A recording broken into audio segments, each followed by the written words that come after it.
back to the Gridiron Expert. We're continuing our Big 12 football predictions today, and our next team is just 3-33 over the past 3 seasons, but with 19 returning starters looking to take some major steps forward.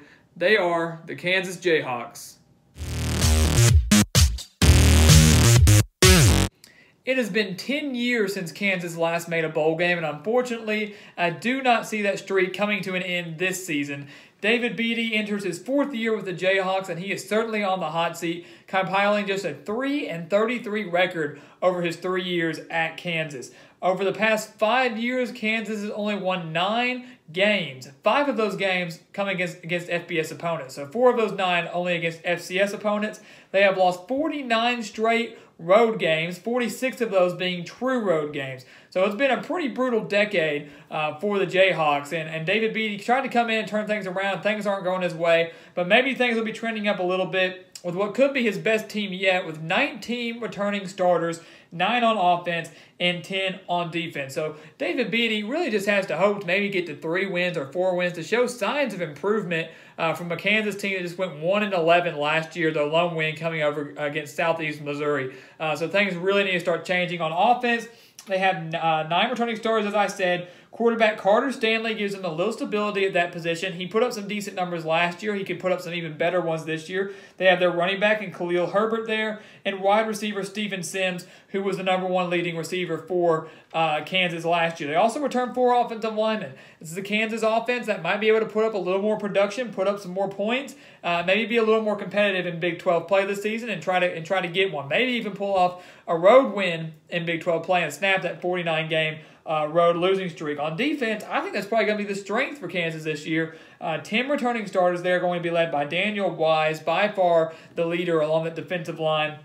They're going to have Joe Deneen, who was their leading tackler last year. He's going to be there on the defensive line as well. Then you have Tyrone Miller and Mike Lee leading the secondary for the Jayhawks. So once again, a solid Kansas defense this season. Hopefully they'll be able to improve a little bit and maybe be a little more competitive in all of their games this year. They open up the season against Nichols. That's going to be a win. I have to give them a win there.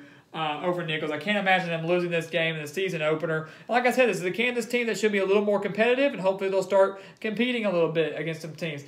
The streak will end. The streak will end at Central Michigan. They've lost 49 straight games, 46 true road games for Kansas. It's going to end against Central Michigan. Hallelujah. I'm going to give them a win over the Chippewas. They lost to the Chippewas at home last year.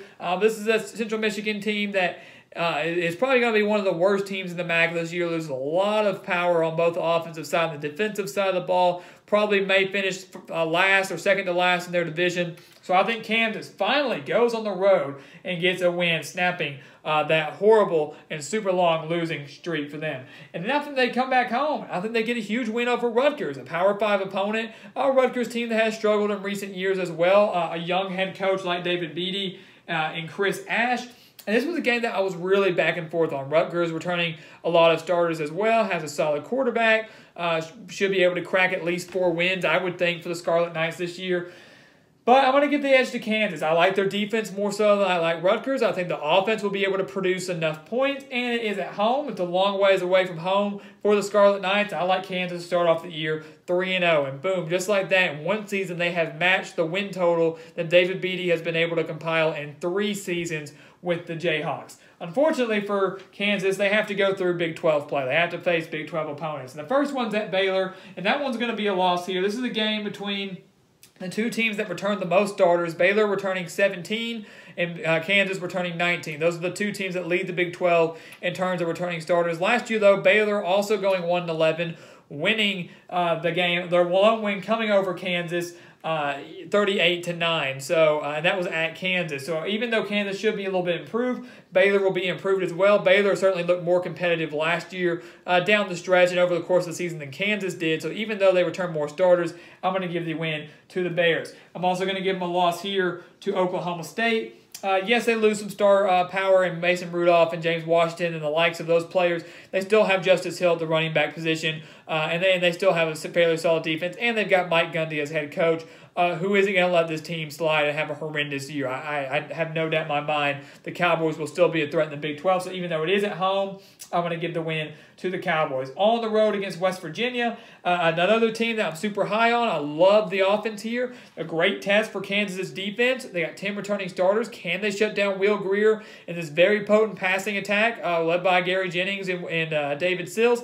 I don't think that's going to be the case. Maybe the Kansas offense can exploit some weaknesses in the West Virginia defense, but I see no way that they were able to go on the road and get a win over the Mountaineers, a team that I really do think could compete for a Big 12 championship this season. Then they get a bye week. They're 3-3, right at 500. Could they get to 4 wins, 5 wins, maybe even crack bowl eligibility for the first time since 2008? But off the bye week, they had to face Texas Tech, and a team that, as I've repeatedly said, is probably playing for Cliff Kingsbury's job just about every week of this 2018 season. This game is on the road. Yes, they are. They have a bye week. They will be rested. But Texas Tech, also like Kansas, returns 10 defensive starters. And even though they return less offensive starters with 6 for the Red Raiders, Cliff Kingsbury always has a very potent passing attack. And I think Texas Tech is going to be able to have a pretty good day against this Kansas team and get a big win at home. It's on the road. Yes, Kansas will be rested, but Texas Tech just too powerful, even though they're going to have less starters on the offensive side of the ball. So a win for Red Raiders, another loss for the Jayhawks. And I want to give them a loss to TCU. And it was 2 years ago that they gave TCU a bit of a scare here at Kansas. I believe it was like 25, 24 games, something like that. They gave the Horned Frogs a pretty big scare when the TCU came to town. Just weren't able to get the job done. They couldn't do that again this year with TCU losing some star power as well. Kenny Hill there. Still going to have a very dominant rushing attack with Darius Anderson and Kavonte Turpin at the wide receiver position, and in my opinion, probably the best defense in the Big 12. 6 returning starters there, but Gary Patterson going to get the most out of this team. Could be close. Could be the game that Kansas maybe gets a huge win, a signature win at home, gets them their 4th win. I just don't see it coming against the Horned Frogs. Then Iowa State, last year when I did these predictions, this was the game that it was kind of determining who was going to finish last. The loser of that game was going to finish last. And Iowa State, of course, came out, surprised the heck out of me, surprised the heck out of the entire nation, I think, upsetting the likes of Oklahoma, TCU going 8-5 on the year. It is at home for Kansas this year. That's a big benefit. But Iowa State, once again, just like many of these other Big 12 teams, just too much power. They on the edge of the quarterback position with Kyle Kemp. They on the edge of the running back position with David Montgomery. They on the edge at the receiving position. Yes, they lose Alan Lazar, but they have Hakeem Butler. So an Iowa State offense that is going to be solid under Matt Campbell. And even though they only return 6 starters on the defensive side of the ball, will once again still be dominant there. And so another loss for Kansas, which means they've got to win out if they want to try to get to a bowl game. 3 wins, obviously an improvement, the best record that Beaty has had during his 3 years with the Jayhawks. On the road against Kansas State, they've lost 10 straight to the Wildcats, and I think it's going to be 11 again this year. It's on the road. I may have been tempted to pull a major upset pick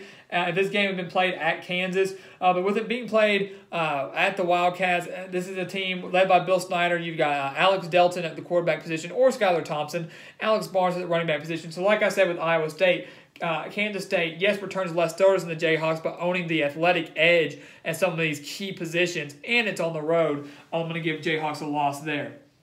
On the road against Oklahoma, another loss there. Remember last year, that was the game where Kansas refused to shake hands with Oklahoma at the coin toss, and then Baker Mayfield throwing out some gestures, all that good stuff, and obviously Kansas getting annihilated.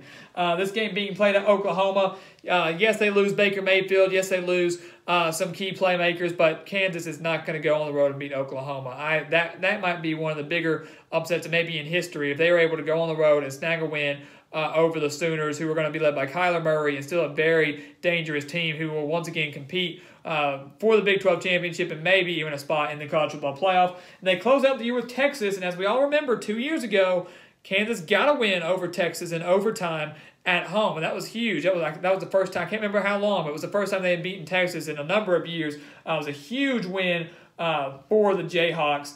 And it's just not going to happen this year. Even though it is at home against the Longhorns, it's just not going to happen. Texas, at this point in the season, will be competing, I think, for a Big 12 championship, for a spot in the Big 12 title game.